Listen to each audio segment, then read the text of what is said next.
That'd be huge, in this arena, and make some history and hang some banners also. But I think we have a great chance. We have a great chance. We have a huge advantage, obviously playing at home in Athens, in our home arena, in front of our fans. And my name means wisdom, so I think I'm a wise guy. I think I'm wise beyond my years. Oh, for sure, for sure. I tell my friends and stuff back home, like, man, you got to see it. Wish the NBA can adapt it, but hopefully one day. But I definitely love the fans of Europe. I'll give the nod to Olympiacos this year, and I think they'll take care of business in the Final Four. And, man, I have to go with Kέντρικ Ναν just because of the performances he's had this year. He scored, and kind of, led his team and carried his team to some wins. And not just to discredit Sasha is, he's arguably the best player in Europe right now. So I'm not surprised. So let's start about AEK and the Final Four of BCL. When was the first time you heard, when you came here, about the phrase, let's say, we must go to the Final Four of BCL? When did I hear it? I don't think I ever heard that. I would say maybe because our coach, he kept us pretty level-headed all year and not think too far ahead down the road. But I figured once I first, arrived to the team that we had a chance to make it this far, and we just had to put the pieces together. We've been playing well of lately. We've been playing well all season, but I think now is the time for us to, play our best basketball, and I'm looking forward to it. I'm looking forward to the challenge of good teams and, just the competition in general. But I'm glad we're here. Obviously, AEK is at the end of the road. You're in the Final Four of BCL, and you're in the semi-finals of Stichman GBL.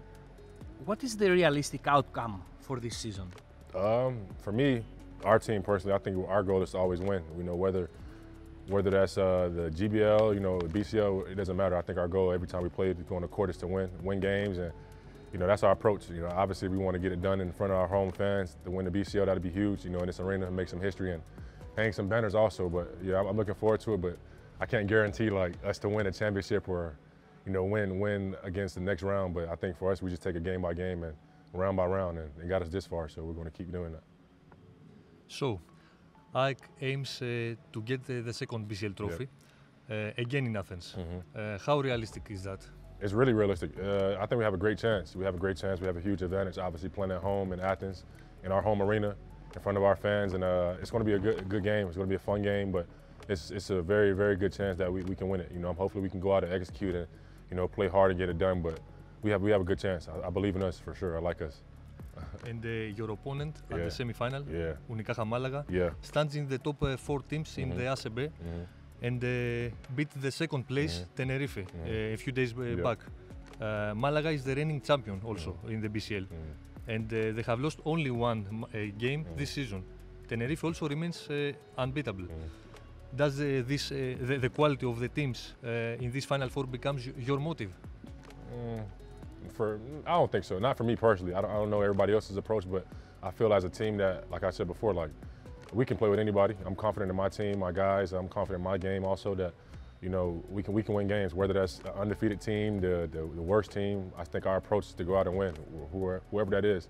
And like I said before, playing here is different.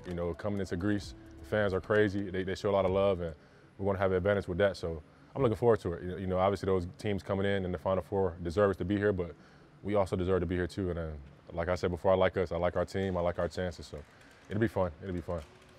I don't know if you're a daydreamer, if you think about stuff that may happen in the future. But have you thought about lifting the trophy here and adding a banner? Since you mentioned it, adding a banner here. Definitely. I think now that it's here in front of us, it's like reality. So you gotta imagine that moment. If you don't, I think you're not in the right mindset. So my mindset is to hold the trophy up, like I said, in front of our fans, and this is my first year here in Europe, and I want to be a part of history and, leave my mark. So it'd be great to put a banner up there and, kind of show the hard work we've been putting in all year, and also the great coaching staff that we have too. So I'm looking forward to it. I've definitely thought about that moment. I've dreamed about it, and, it's real for us right now. It's real. Okay, you mentioned the coaching staff, so we got to go there. You worked under Coach Pόποβιτς in the NBA with the San Antoniio Spurs. Do you see any similarities of him regarding Coach Sάκοτα? It's kind of crazy that you said that because they're both chill guys, calm guys, obviously great basketball minds and really smart coaches, but they give players room to grow. Obviously I came here beginning of the year and coach was really open with me, saying that it'd be an adjustment curve for me and, process. And he was always straightforward with me, and I think Coach Pop is the same way. He's the player's coach, and kind of they give you that direct dialogue, and kind of talk to you directly and not, leaving you to wonder about things. So that's what I appreciate it. I appreciate that. And both great coaches. Coaches got a lot of history here. He's a legend here, obviously Ike, and, just in Europe in general too. He's been doing it a long time, and also Coach Pop. But both of those guys are great guys to play for sure. So is it fair to say that the old school guys, because they're both old school, and especially Coach Sάκοτα, since he's your coach, they're not out of time, out of basketball? Nah, I think it just depends on the team you have. You got to know your guys. I think Coach does a great job of knowing, which guys he can coach a certain way or which guys, he kind of has to adjust. But for the most part, he's, like I said, straightforward, and everybody respects him in the locker room. That's the main thing. I think any coach that you play for, you got to respect. So we have that respect for Coach, and he's hard on us, but it shows, and it's worth the work that we put in, and the things that he say, because we're here in the Final Four now, and we're trying to hold that trophy up. So it's all worth it in the end of him being hard on us, coaching us. So I appreciate it. I like that coaching style a lot. We're gonna get back to Ike in a few questions, but we want to talk about you. Yeah. How did you grow up in the States? Was it smooth? Was it hard? Yeah. I'm blessed. I would say that I'm blessed to obviously be in Europe playing. Every circumstance is different for everybody else. So, but for me, I had a good life growing up. My mom was in my life. My sister does a great job of being in my life too, helping me. My brother, I have a good, strong family support system. Obviously being over here too, it's kind of tough, but for the most part, they always supported me, my family, my inner circle, and I had a good job of staying focused on my path and my goal. In the end of playing in the NBA and playing professional basketball. So, my family did a good job of raising me and keeping me on a straight path. I would say that for sure. So, and sorry to ask, was it a one-parent family? Yeah, it was. My parents were together, then obviously they separated a little later down the road, but my dad he's still alive and living. I have a relationship with him too, so he's played a part of my success too also, but my mom has been a huge help, getting me to this point. You stayed with your mom, obviously. For sure, yeah, my mom. How was it, growing up, not like seeing other families, having a father and a mother? It's not the question. What did it take for your mother to grow up 3 kids? Yeah, no, it took a lot. It took a lot. She made a lot of sacrifice for us. Taking me, I remember times she's taking me to work out an hour and a half away from my house before school. 5 a.m. to make sure I get my work in before school, and just taking me everywhere around from AAU basketball, traveling, and just spending money and putting a lot of time into me. I appreciate her for that, and I always made sure that it was the right decision she made. I always wanted to make her feel like she did the right thing by sacrificing that time, and obviously it helped now to being where I'm at now and having the years previously playing professional. So it's a blessing to have a mom like that. It's grateful. I'm grateful. My sister, she does a good job too of helping my brother too. So I got to give credit to, like I said, my circle, my inner circle, and just having me on that straight path and keeping me focused too. So it's been great. My mom's she's a great soldier. And how did you start playing basketball? Yeah. We know you played football before. Yeah. You're doing your research. How did I start playing basketball? I would say just at a park, just playing one time. Obviously I picked up a basketball and I played a little bit. I wasn't that good at the time, but I had a close classmate of mine growing up at grade school, and he invited me to play, kind of try out for a team. And I tried out. I don't know if I officially made it, but I was kind of taller as a kid, taller than other guys. And I liked playing basketball, so I just kept showing up. It was hard for sure. A lot of different things I didn't know, but it was hard for sure. I started playing it around age 9, and ever since then I just stuck with it. From playing at parks to travel basketball to, wherever the ball took me, that's where I went. My mom took me. She traveled everywhere with me too. So wherever the ball bounced, I'm there. And when you start to play basketball, was there any player that was your role model, For sure. And you wanted to look like him? Yeah, I would say definitely LeBron. I think LeBron's like the general answer for everybody, but my guy that I looked up to, kind of modeled my game after, was Carmelo Anthony. I still watch a lot of Carmelo to this day. That's like my basketball GOAT. So Melo's one of the biggest inspirations for me playing basketball, picking up the basketball. I wore a headband as a kid too, so that was my role model. And you must guide us through that nickname. Turk. You got Turk. Yeah. Turk. It came when I was a kid. When I was first born, I would say, when I was first born, I was like a turkey. Obviously, like a turkey with the chunky stomach, the short legs, short arms. So my godmom gave me the nickname Turkey, and once I got old enough, maybe around age 7 or 8, everybody calls me Turk now. So from teachers to, coaches, teammates, everybody calls me Turk. And so it's stuck with me. So you must like it, or not? Yeah, I like it. I like it. That's like, honestly, that's more of a first name for me than РεϊΚουάν. Everybody calls me Turk, so if somebody called me Turk, I know they're referring to me.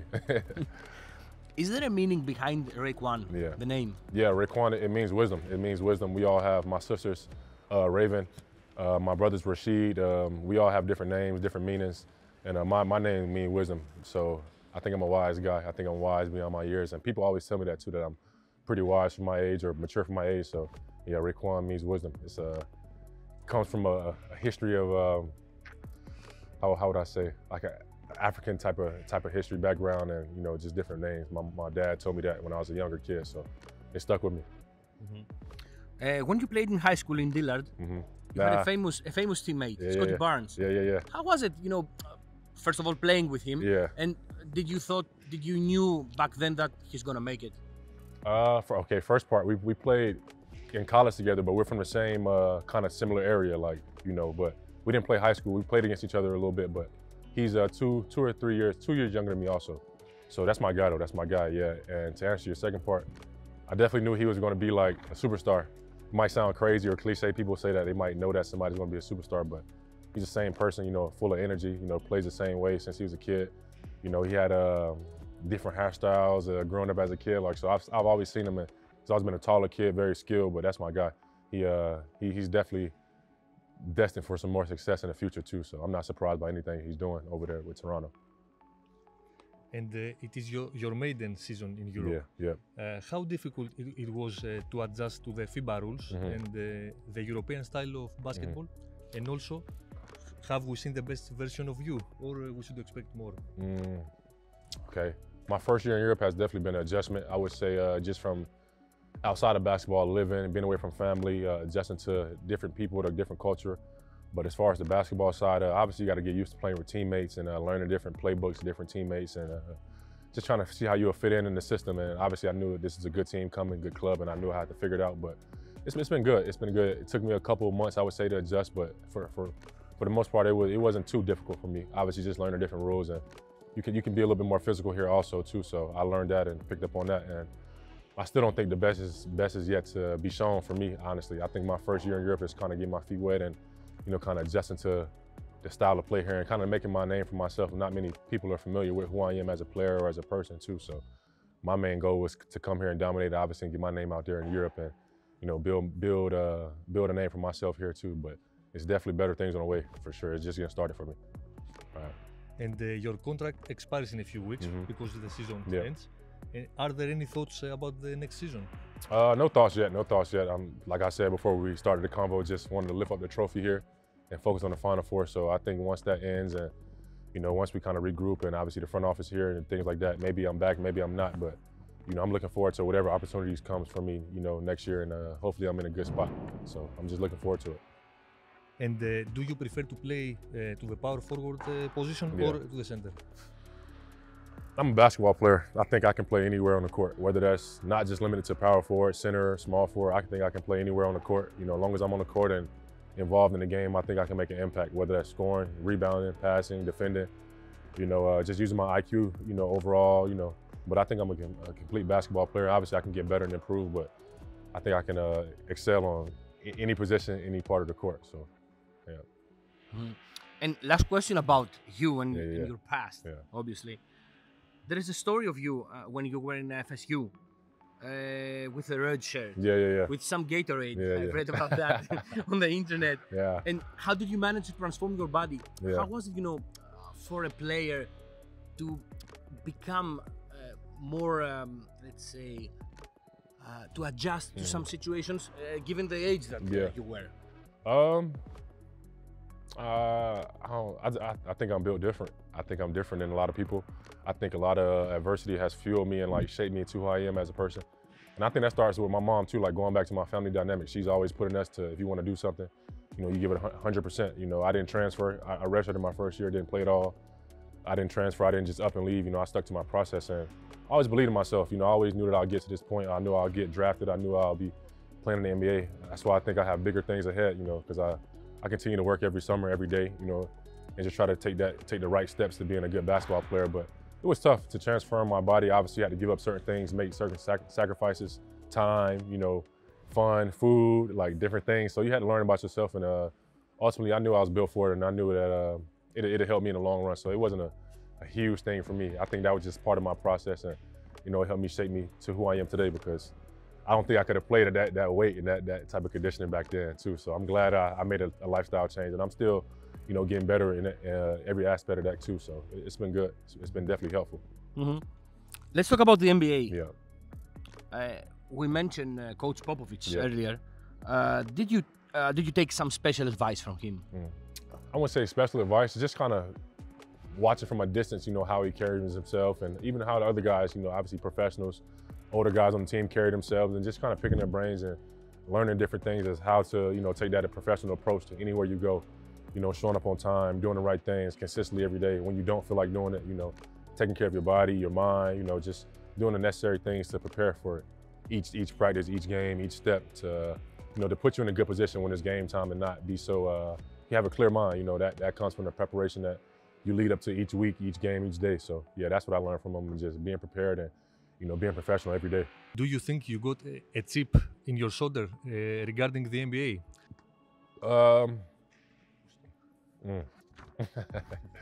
I would say, I think I had a chip on my shoulder. I think I always had a chip on my shoulder just because I wasn't like the best kid growing up. I wasn't the highly touted, you know, a 5-star kid, a first round, you know, first pick type of guy. So I was a late second round pick, you know, I think from that moment in, I had a chip on my shoulder, you know, just coming in, having to earn everything, and which is nothing new for me. You know, I've earned everything that I've gotten up to this point in my career. But Europe basketball, I respect it. I always wanted to come here and play. Obviously it's different, but the environments, that's the style of play, and just the respect I have for all the great players that's came here, and also that's played in the States, that's come here and dominated, you know, made a name for themselves. I always kind of admired that too. So European basketball, I got a lot of love for it, a lot of appreciation for it. It's a different game than the NBA. You know, obviously it's different environments, different teams, but both ways, I think I carry that chip on my shoulder regardless. I'm trying to prove a point that I am who I think I am, and I think time will tell, and over time you'll see. So I had to push in order to get you. Finally.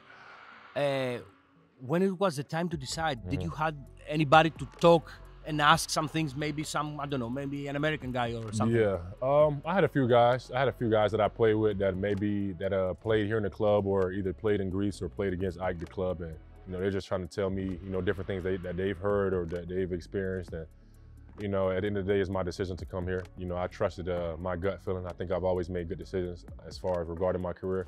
And I believed in Coach too, his vision for me, you know, for the team, and I saw the guys that we had on our team. So it was an easy move for me. I wasn't too sure on my situation back in the States with the NBA and everything, with the G League situation. So I made that decision to come here, and it's been a great decision for me. You know, like you said before, it took a while for me to come, but I'm glad I came and I made that decision. And I also thank Coach for believing in me and kind of putting that vision into play for me too, to help me, you know, get comfortable, get settled, and you know, help the team and make an impact. So yeah, it's been fun. They show a lot of love here too. I appreciate it. Since you mentioned the fans, how crazy they are. Not only the fans of Ike, but generally in Greece. Would you like that atmosphere to exist in the NBA too? Oh, for sure.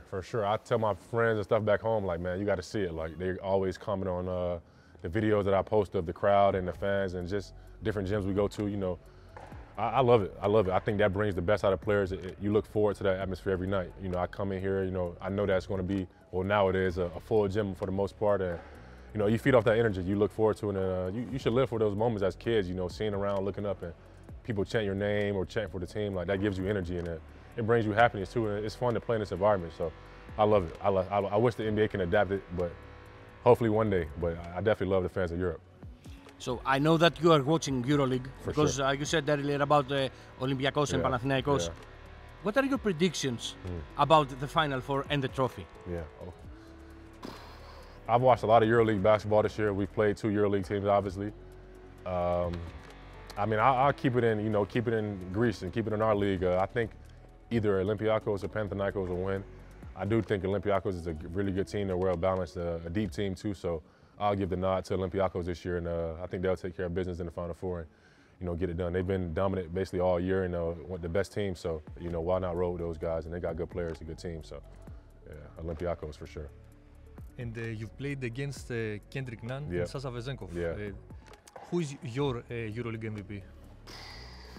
Man, I have to go with Kέντρικ Ναν just because of the performances he's had this year. He's scored, and kind of, led his team and carried his team to some wins. And not just to discredit Sasha, but Olympiacos, like I said before, is a well-balanced team, and they have great guys, 1 through 15. I think Panathinaikos is a little bit less talented, I would say, but Kέντρικ Nun's definitely been going crazy this year. He's been putting up some numbers and, carrying his team on his back, so I have to give him the nod for sure.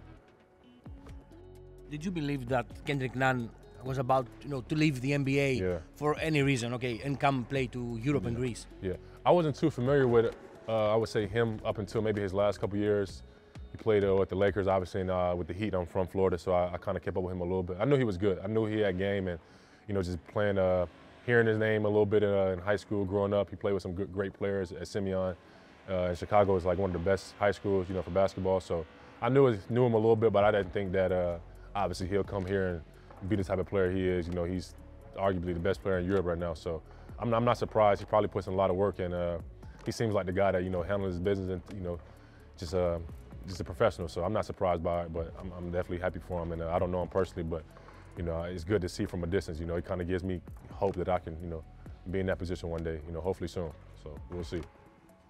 And the NBA seems to have a new project for European basketball, and they are working with FIBA. Do you think that NBA can improve the sport here in Europe?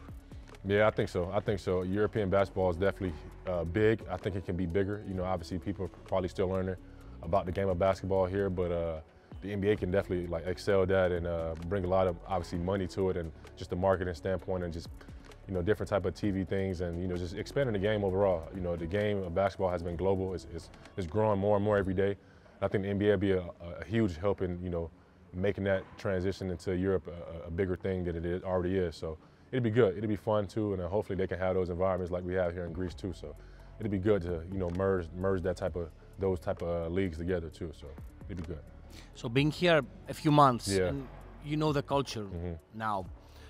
What is the most crazy thing you saw? And I'm not regarding basketball or stuff like that. Maybe it's on the road, or I don't know. Crazy? I wouldn't say anything crazy, but I will have to say adjusting to the hotels. The beds are small. The beds are really small, for me at least. They're really small. The rooms are a little smaller than I expected, but other than that, it's nothing crazy. I think for the most part, all my encounters with people or whatever teams on the road, it's been good. It's been fun. Nothing crazy. I would say that's been super memorable in a sense, but definitely getting adjusted to the hotels and things like that. I think that's my biggest thing, just getting the right sleep, and having a roommate on the road too is a different thing for me too. So nothing crazy overall, but it's been good. It's been good overall for me. And last question about basketball, obviously now. Do you think that the coaches in Europe are having more impact on the players than in the NBA?